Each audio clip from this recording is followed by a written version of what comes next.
Alright, so a quick recap of what we were doing yesterday. So far, any questions? So a quick recap of we were deriving a lot of these mathematical factors that are commonly used in our calculation. Of course, I've been parallelly giving you alternative methods to calculate them through Excels and all. But still, this is part of not only important to learn how the derivation works, but also it helps you grasp the concepts because later on you will be using this transformation anyhow in your calculations, right? So we had covered these all A, P and F related formulas. Today we have started briefly with something called an arithmetic gradient series. And the gradient series is this, like there is a base amount and each year the amount gets increased by a fixed value, a constant value, which we are calling as gradient, denoted by capital G, right? So in order to solve this or find its equivalent P or A values, what we did was we divided this one series into two series, which was basically one series of A, which is uniformly distributed equal payments, and that is we are calling that amount to be the base amount. And then whatever on top of it, we are calling that as a gradient series, and the composition of gradient series is also shown here, right? What I made you pay special attention to is like you are adding the cash flows only on a specific time period. You're not shifting right now, and that's how you have conceptualized these two series, right? And whatever formulas we will derive are only specific to this configuration and nothing else, right? So the reason why these formulas are there because these configurations typically occur more frequently in your day-to-day situations or whenever you are dealing with real practices. But okay, real world also is quite complicated, so sometimes none of these matches. So it might be even better to use single transformation rather than relying on the formula straight away, right? So I was focusing only on the gradient series. So the total p value of this two series, if it were, I would so say, one will be the p value corresponding to the A series that we have conceptualized. This I am not going to derive because we already know the formula. I am only going to derive the PG part, which is basically what I am trying to say is this particular series, what is the equivalent p value at time equals to 0, right? And I made a special note here that there is a 2 time period gap in the first occurrence of G and where the present value is being calculated, right? Similarly, if you were to assure the consistency, you could alternatively also calculate the annual worth, equal annual amount payment equivalent instead of the present value. So of course, in that case, the A does not need any transformation because it is already in the equal amount payment series. But this AG, again, we can transform so that what happens is essentially the task is that this particular series, how to express in this kind of a equal payment, which we are denoting as AG, right? Once again, make sure what I have done is there is a 1 time period gap between the PG and the AG formula. So therefore, this is consistent with what we have already derived in terms of the P and A relationship, right? So essentially to assure the consistency, this kind of setup has been given to you. So far with me? All right, let's look at the derivation. So the task is that you need to convert this series to the equivalent PG series. What I am saying is, again, same concept. What I will do is, I will bring all the values back to the present worth and I will sum those present worth and estimate the PG formula, right? So I am calling the present worth of this whole series as PG. What I am denoting it as this amount G. Is it a future worth when I am converting it to time 0? Is it a future worth formula or a present worth formula? Future to present or present to future? Future to present, right? So essentially the first term is G P by F factor because you ultimately are converting back. I is whatever the rate and 2 years period. So this particular G is getting transformed 2 periods back. Understood? Right? The second term, what is happening is this 2G amount is getting transferred 1, 2, 3 periods back. Right? So this 2G is the future value converted to P by F present value through P by F formula for 3 periods. Making sense? Similarly, I just note down this is the generic term that I am creating. So ultimately what will happen is this n minus 2g term, which is at the end, you will notice, this is invested at n minus 1 periods. Right? Here what was happening is, if it was g, it was invested for 2 periods. So there was 1 additional compared to the coefficient of g. Similarly, the coefficient of 2g was invested for 3 periods. So the coefficient of n minus 2g will be invested for n minus 1 period. And finally, coefficient of n minus 1 will be invested for n periods. Making sense? So this is so far this is the kind of series that we have created. With me in this step? Any doubts here? Alright, so now we just apply the formula. P by F formula is what? F is equals to P into 1 plus I to the power, the period whatever x, let's say. In this case, the period is 2. So that terms, and so of course F by, you are interested in P by F. So that is basically 1 upon 1 plus I to the power x, whatever the x period. So this particular term comes here. 1 upon 1 plus I whole square. I have taken g as a common outside and I have rest kept everything else inside the bracket. Making sense? This particular 2, this terms come here. This term becomes 1 upon 1 plus I cube. Making sense? Finally, similarly, if you were to extend, this n minus 2 coefficient come, let me remove some of these snakes. This n minus 2 term comes here. The P by F formula for n minus 1 is shown here. Okay? And similarly, the last term in the equation, this is the kind of transformation. So this is, I am calling as equation 1. Now I have already given you some hint of how to solve this kind of equations. What is the next step? Multiply by what? 1 plus I or 1 upon 1 plus I. If you multiply by 1 plus I also, I think more or less same. It just matters on which term finally gets subtracted from what. Essentially you will get the same, but the common factor that you can clearly see is 1 upon 1 plus I or something like that, right? So I multiply this equation 1 with the term 1 plus I.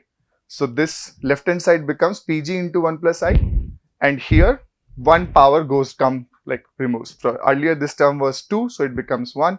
Earlier this term was 3, so it becomes 2. Earlier this term was n minus, this was n, so it becomes n minus 1. Okay? Subtract equation 2 minus equation 1. So the left hand side becomes Pg into I. The right hand side becomes, this is the entire expression that I have given to you. So g into 1 upon 1 plus I plus 2 upon 1 plus I square. This is the sequence.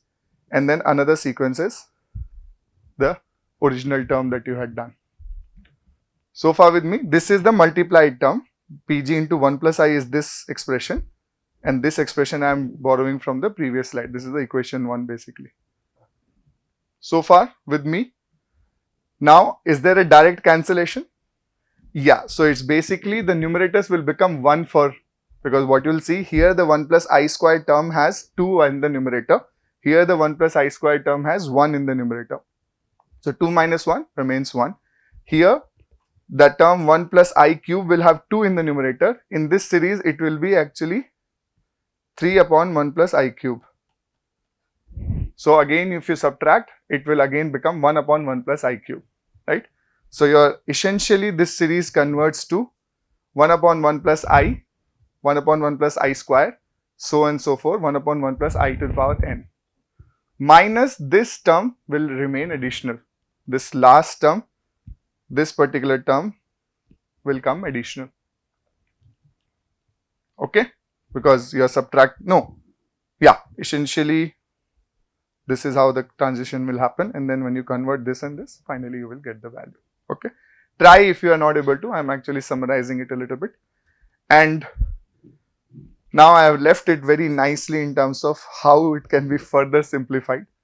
So ideally, you can take this expression again as of course it's a standard formula of what? GP or AP. Yeah, this is your geometric progression that we all know how to solve. If don't know how to solve, you define this as another capital X. Again, if you want to solve this, x into x upon 1 plus I, multiply, get that simpler expression and fit here, right? One extra step is needed, which I am avoiding here, all right? Deliberately avoiding, because I will ask you to do this in assignment number 2. So you have to simplify, and therefore you will finally get this kind of a term where you will have Pg expressed in function of g, I and n. Do you want to remember this? How many of you want to remember this? Unfortunately, Excel does not have any formula for G series. So what are the options? Table out of syllabus. Yeah, so then you have to request me not to give questions on this particular thing. Or if at all I'll give, at least I'll make sure that you have the access to formula, and I'm not going to force you to learn or memorize the formulas in that manner. Okay. But again, reiterating, this is only the G part. If the total P you have to estimate, the A part still has to come into the picture. So there will be additional formula. Therefore, in order to keep it, this has been avoided. And this is the formula which you will find in your tables. The Pg by G is the formula whose value for each I and n you will find in your compound, the tables that I have given to you. Okay. And you can also do similar, like if I were to ask you to do this analysis again for just estimating Ag, you could again easily do the same transformation. The G amount is getting converted to an Ag amount. You have to bring all the them to either a present term or a future term. So Ag formula again you will bring into P terms, and then you can do the same analysis. You will still get the same idea. But since we already know Pg, why can't we use the existing formulas of P to A transformation? Because I have made sure that these are consistently represented here, right? Because of the time gap. So if I had to estimate the Ag, this has to be capital G. So it will be essentially G multiplied by with this P by G formula, which is converting it back to the present worth, and that present worth then gets distributed as Ag amount, right? So what I am doing in this transformation, let me show you here. Wait, where should I draw? Let's try to draw here. Yeah, so essentially what I have done is, originally there was a G series through which I converted a PG series. Now I am distributing this PG into the AG series, right? So this formula is P by G I percent n into G, which we have just derived. This basically is this formula. Now this present worth distributed as A. So the formula becomes A by P. Understanding or not understanding? What I did is I first transformed all the G to the present worth. Now I am distributing this PG again in terms of AG. So this is a calculation of present worth to A factor. So this factor of A by P, and this whole value becomes the present worth that you have to distribute again as A. Is it making sense? This is how the combination problems also work. What you need to do is if there is suppose there was some arbitrary random sort of series here, some cash flow diagrams were missing, but I am asking you what is the equivalent annual worth, right? Because often it is a common business term. So for some people it is very easy to understand what is the value of the installment they have to pay. They don't understand intermediate, whatever is happening missing. On an average, every year, what is the amount that I have to pay? So this is a very common question that you will get asked. So some random cash flow will be there, and the investor would be interested every year how much I have to pay. So the transformation is you bring everything to present or future and then redistribute using the formula of A by P or P by A or whatever, F by A or A by F. Understood? So it's basically, it also helps you to, these factors are again representing some or the kind of common conditions that you would incur in terms of the questions, also the people's interest, how people make decisions about finance. For some people, the present worth is a good idea, good measure. For some people, the rate of return, how much return did I make on this investment, is a good indicator. For some people, how much do I need to pay yearly is a good indicator, right? So maintenance may 10,000 rupees car versus 10,000 rupees a car. I'm like, oh, this is cheaper to me in terms of the maintenance. That's how it becomes like every investor has different preferences, and therefore these kind of formulas do exist. Okay, so far with me, no doubts. So these are the final gradient factors. No need to remember. I will always give you if the formula is needed. Otherwise, you have the tables. In case I am restricting the use of the table, I will give you the values directly. But there is no Excel formula to do this. Can you make an Excel formula? How? Alright, let's look at some examples. So in this case, Nitesh wants to deposit income from his startup into an account. Nitesh will deposit $500 at the end of the next year into the account. Further, Nitesh will increase the deposit by $100 per year for 9 years thereafter and then stop. Okay. Nitesh wants to know the equivalent present worth and equivalent series amount if the deposit earns 5% a year. Can you draw the cash flow diagram? Time equals to 0. Any transaction? No transactions? Sure? Time minus 1. Any transaction? Minus 1. Any transactions? No? Year 1? 500. Deposit. Positive or negative? From whose perspective?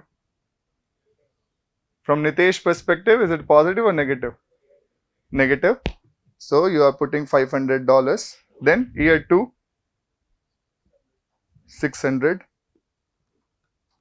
And how many years? 9 or 10? 9? How many people? 9? Wow, all of you have become intelligent. So this will increase by 100 rupees. What is the base amount? 500. And what is the G value? Minus or plus? Minus or plus? So then 500 minus 400, the series should be 400. So minus 500. So G always is defined to the relative. Don't lose focus of your original system that you have established in a particular problem. Otherwise, you will get confusing answers and you will have trouble. Okay. Since you have defined this on the minus side, the G is always defined relative to the first series that you are interested in, the base amount that you are interested in. Right? Alright. I've done this so many times, my series are actually plotted at the same location. Alright, so this is the series, all of you agree? Right, so then the problem becomes, the first part of the question is, you have to know the equivalent present worth. So is it a P total, PA or PG? P total. So what is PA? 500 is the PA. What is the PA? You have 5% per year. I is 5%. N is your 10. Give me the value of PA.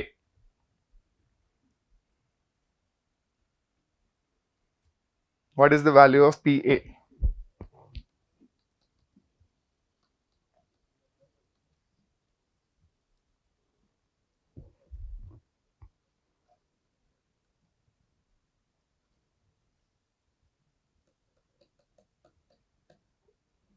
Is the expression correct what I have written on the board?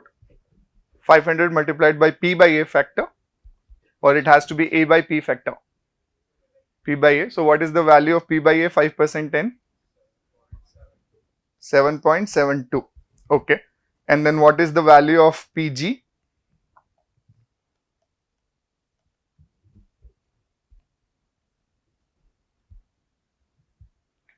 In G calculation, will you take 8 years or 10 years?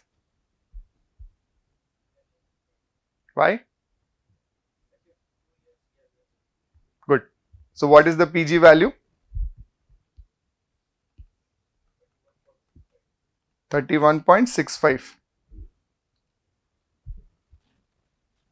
So your answer is 7026.05. Everyone okay with this calculation? For anyone it is not making any sense, raise your hand, ask your questions.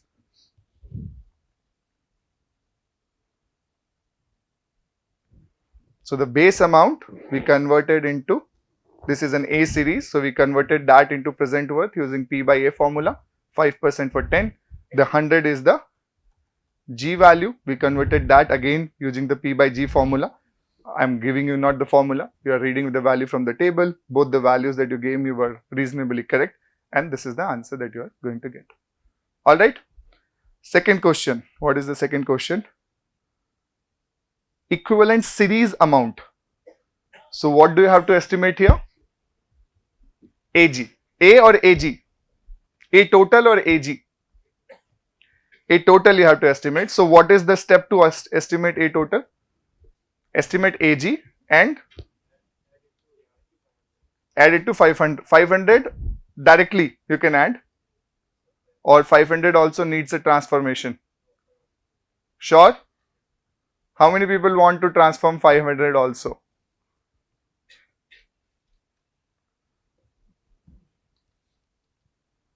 So 500 remains the same. The 100 amount becomes the A by G series. Or alternatively, what could you have done? You already estimated P in the previous question. Directly distribute it to P by A formula. You will A by P formula. You will get the answer. Making sense? How the transformations is happening? As long as you're consistent in your application of your formulas, you know where the values are moving around, you'll be fine.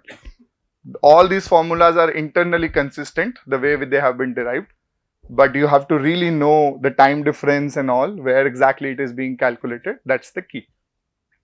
Is this step clear? How did we transform using two values? One is, this is the AT is what? AA and AG formula. AA does not need a transformation because it's already an equal worth, annual worth, so that becomes 500. The only amount that needs to be transformed is this 100 formula, 100 which using the A by G value, so you will get, or you already know PT, so you can simply estimate the A by P at 5% 10 year. Good. So that brings us to the end of this particular topic. Any questions here? I'll start a new topic.